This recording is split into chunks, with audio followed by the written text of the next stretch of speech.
Imagine this. You spend your entire childhood feeling like an outsider, like nobody understands you, like you don't belong anywhere. And then one day, overnight, you become the most famous musician on the planet, millions of people screaming your name, magazine covers, television interviews. The kind of success most people spend their whole lives chasing, and you hate every single second of it. This is the story of Kurt Cobain, the man who accidentally became the voice of an entire generation and spent the rest of his short life trying to escape that role. Most people think fame is a dream. For Kurt Cobain, it was a prison, and today we're going to find out why. Because the real story of Kurt Cobain isn't just about music, it's about what happens when the world decides who you are before you get the chance to figure it out yourself.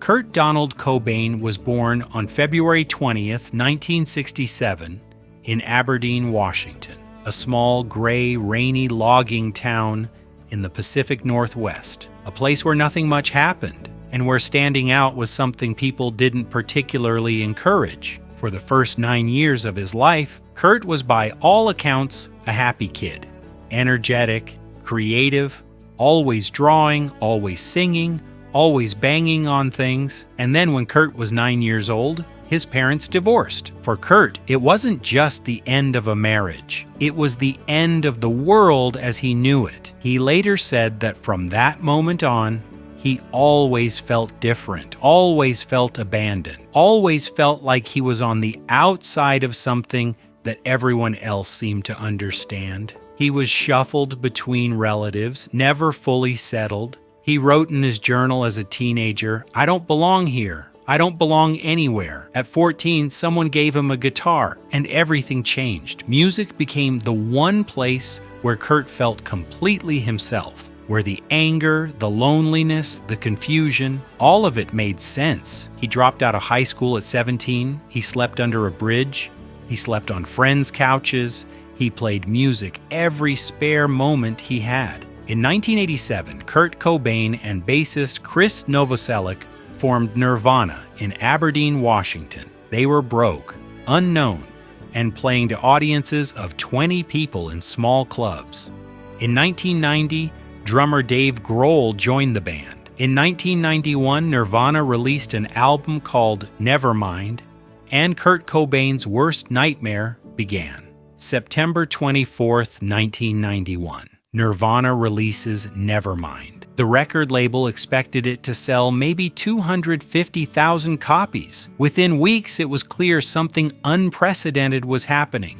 Smells Like Teen Spirit was on every radio station, every MTV channel, every teenager's bedroom. By January 1992, Nevermind had knocked Michael Jackson's Dangerous off the #1 spot on the Billboard charts. Michael Jackson, knocked off by a kid from Aberdeen who used to sleep under a bridge. Nevermind eventually sold over 30 million copies worldwide. It didn't just make Nirvana famous, it changed the entire direction of mainstream music. Overnight, the slick, polished pop rock of the 1980s was replaced by raw, distorted, angry grunge. Kurt Cobain had accidentally started a revolution, and he hated it. Here's the thing people don't understand about Kurt Cobain.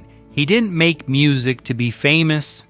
He made music because it was the only thing that made the pain bearable. Nirvana was never supposed to be a stadium band. They were supposed to be a small, honest, underground punk band. But suddenly, the people singing along to Smells Like Teen Spirit were the same jocks, the same popular kids, the same people who had bullied outsiders like Kurt all through school. He actually wrote a song about it, In Bloom, a direct mockery of his own mainstream fan base. And then came the Rolling Stone cover. Cobain agreed to appear and showed up wearing a t-shirt that said, "Corporate magazines still suck." He was on the cover of the magazine he was insulting, because that's who Kurt Cobain was. A walking contradiction, a man who rejected fame from inside the spotlight. He once said, "I'm a rock star, and I hate being a rock star." As Nirvana's fame grew, Kurt Cobain began to fall apart. He had always suffered from depression. He had chronic, debilitating stomach pain that doctors couldn't properly diagnose. He felt isolated, misunderstood, trapped, and he started using heroin. Not because he was a rock star living a reckless lifestyle, but because heroin was the only thing that numbed the stomach pain, the only thing that made being Kurt Cobain bearable. In 1992, Kurt married Courtney Love. The tabloids loved it.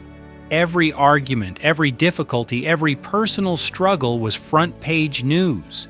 Kurt Cobain had zero privacy, zero room to simply be a human being. In 1993, Nirvana released their third and final studio album, In Utero. If Nevermind was the album that made them famous, In Utero was Kurt's attempt to burn that fame down. Deliberately abrasive, deliberately uncommercial, deliberately difficult. He wanted to alienate the casual fans, but by this point, the damage was already done. His heroin addiction was out of control. His mental health was deteriorating rapidly. He said in one interview, "I'm so tired of being the voice of Generation X. I never wanted that. I never asked for that. I just wanted to play music." In November 1993, during a show in Europe, Cobain climbed a 30-foot speaker stack and screamed, "I'm going to kill myself." People thought it was part of the performance. It wasn't. In March 1994, Kurt overdosed in Rome and slipped into a coma. His management staged an intervention.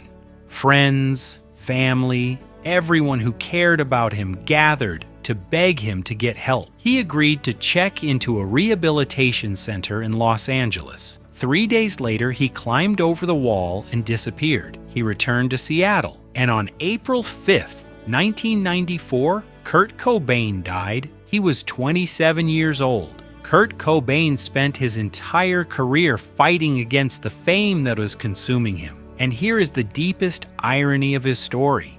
In death, he became even more famous than he ever was in life. His face is on posters in teenagers' bedrooms around the world, 30 years after he died. Nevermind is still regularly listed as one of the greatest albums ever made. Smells Like Teen Spirit still plays on radio stations that weren't even built when he recorded it. The man who hated being famous became eternal. His suicide note ended with these words, "It's better to burn out than to fade away."